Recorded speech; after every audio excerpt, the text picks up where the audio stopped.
Halo semua, di sini saya Siga Arta Simbolon dengan NIM 2418612 dari jurusan Ilmu Komunikasi kelas B akan membuat critical review untuk mata kuliah pengantar kajian media budaya tentang materi yang telah kami sampaikan minggu lalu, yaitu kajian dari seks, gender, dan juga representasi.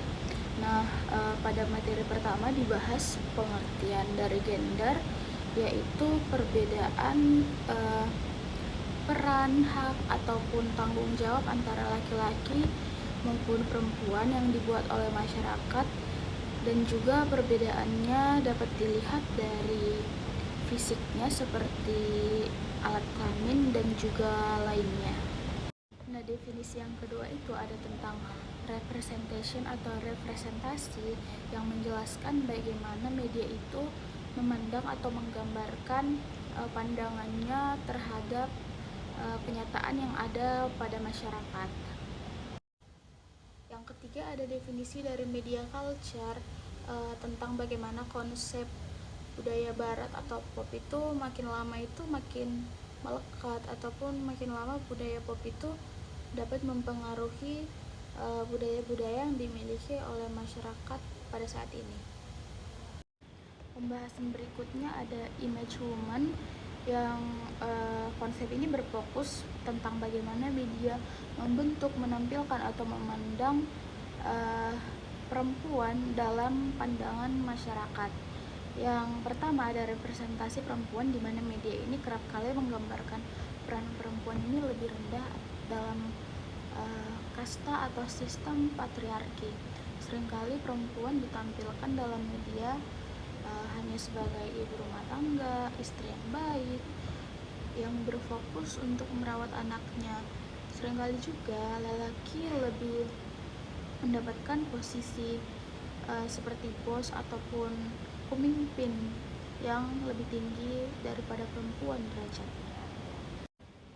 Kemudian ada objektivitas perempuan, di mana media seringkali mereduksi perempuan ini sebagai objek daya tarik utama dalam iklan atau media visual lainnya, seperti dalam iklan kecantikan ataupun iklan yang membutuhkan perempuan sebagai daya tarik utamanya. Lalu ada media dan konstruksi gender, di mana media ini memiliki peran yang besar dalam membentuk persepsi tentang gender.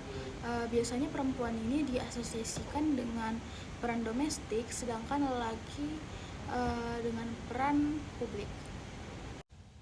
Nah, yang terakhir ada implikasi dalam kajian media budaya, yang menjelaskan bahwa media itu tidak hanya mengkritisi tentang representasi perempuan, tetapi juga mendorong agar kesadaran akan pentingnya kesetaraan gender dalam dunia media.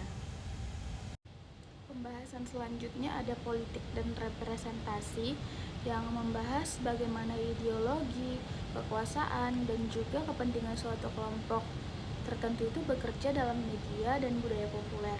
Adapun beberapa aspek penting dalam analisis politik, diantaranya yang pertama itu ada ideologi, di mana media ini berperan dalam menyebarkan atau mempertahankan ideologi tertentu yang merujuk terhadap gagasan, nilai, bahkan kepercayaan yang dapat mempengaruhi kita dan seringkali menguntungkan suatu kelompok yang berkuasa. Perlu digarisbawahi bahwa dalam konsep ini politik itu tidak hanya berbicara tentang pemerintah ataupun pengaturan kekuasaan tertentu, namun juga tentang bagaimana tadi ideologi tersebut dan juga kekuasaannya itu bekerja dalam media dan budaya populer.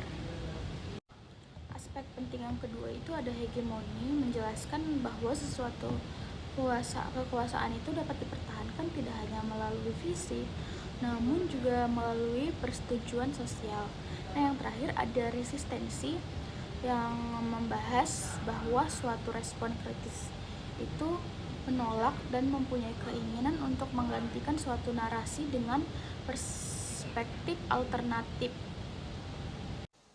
Nah, pembahasan berikutnya yaitu representation, yang membahas bagaimana individu, kelompok, ataupun peristiwa itu ditampilkan dalam media melalui bahasa, simbol, ataupun gambar.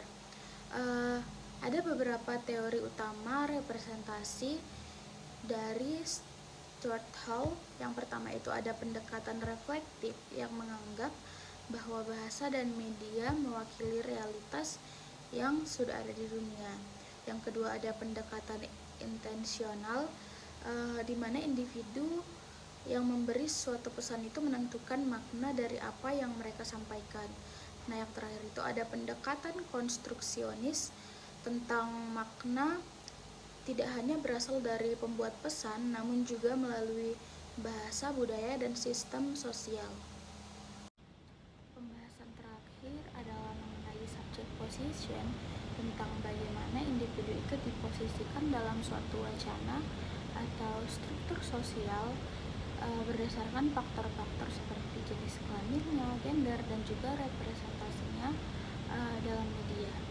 Sekian yang dapat saya sampaikan. Terima kasih.